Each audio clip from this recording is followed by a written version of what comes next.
Here I am with Jeremy Szwider, a director of a virtual law firm based in Australia.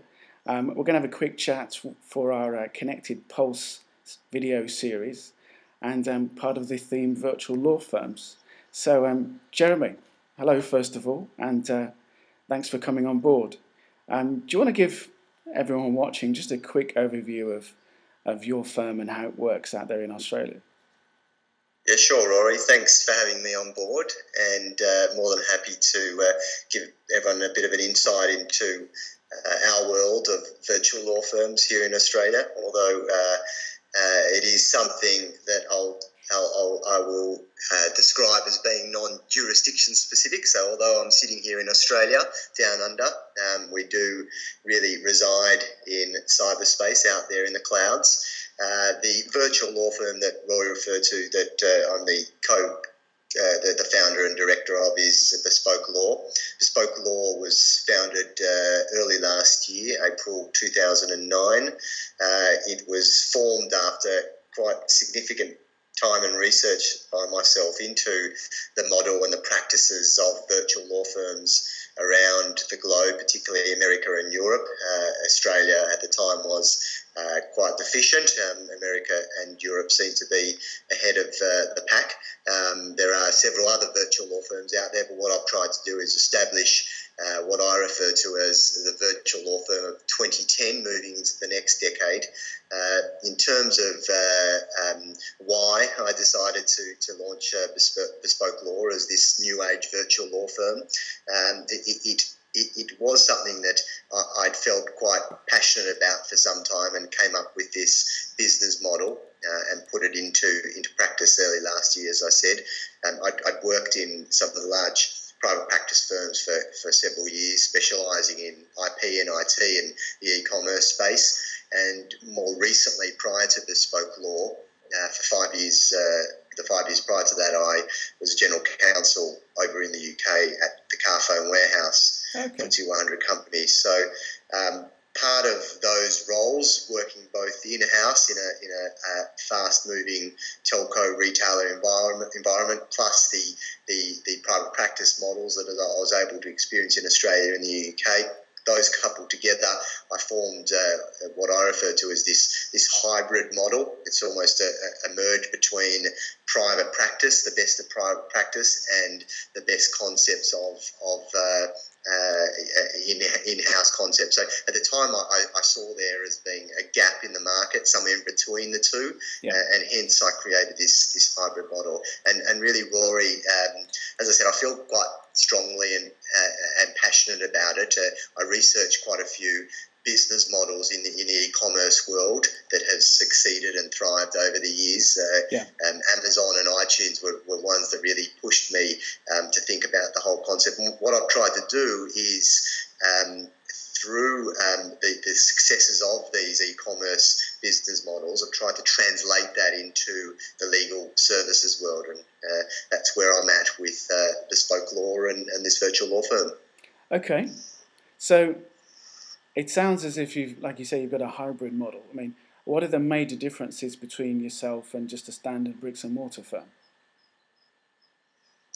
Well, in essence, we are still a law firm. We're set up in the ways that law firms are set up. I don't like to refer to it as a law firm. However, it's a legal business that provides a legal service in a particular environment, and that environment is the virtual space. We reside virtually. Sure, we have our headquarters where we have certain administrative functions and so on, but in essence, the motto is that there are no unnecessary overheads, such as an office space or boardroom, or so to speak. We use technology. Technology drives the way we provide the services to clients. We are very, very technology savvy and technology focused, and we believe that through the luxuries of technology and various online applications, which doesn't need to be a huge overhead. We're chatting on Skype at the moment, which we all know is for free. So through those luxuries of technology, what we believe is that we can actually foster a better communication relationship with our clients, as opposed to the bricks and mortar type practices where traditionally you thought you could only see a lawyer by visiting them in their boardroom, but really we believe that with the accessibility and the ease within which you can click a button and chat on Skype and so on, that we are a lot more accessible. So there is that accessibility issue.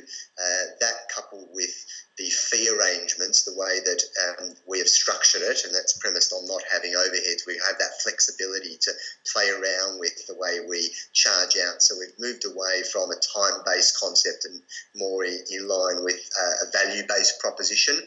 So whereas we don't watch the clock and we are accessible through technology, we feel that we really can be accessible and therefore immerse ourselves within the client's business. So it's really more aligned with the in-house concept where we sit within the client's business. And as I said, these alternative fee arrangements and technology allows us to do that. Okay. I mean, when it comes to people's hiring, a firm's hiring, or being hired, I should say, by a corporation or a private client, they're generally, and this legal profession as a whole, they're generally quite risk averse. Are you finding that there are some firms or some clients that are going for the virtual law, or your offer of a virtual law firm, which is more of a hybrid, and some that are saying no? Is there sort of a sweet spot, there a particular kind of client that really suits your way of practice?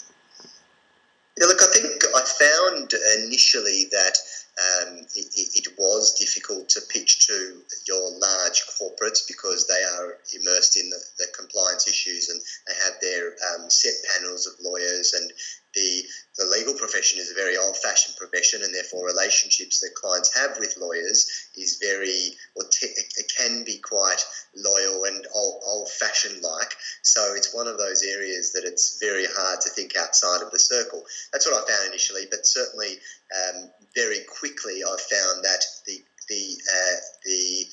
the issues have evolved, and clients, large corporates, are more in line with these concepts. They're more technology savvy clients. You're dealing with a newer generation.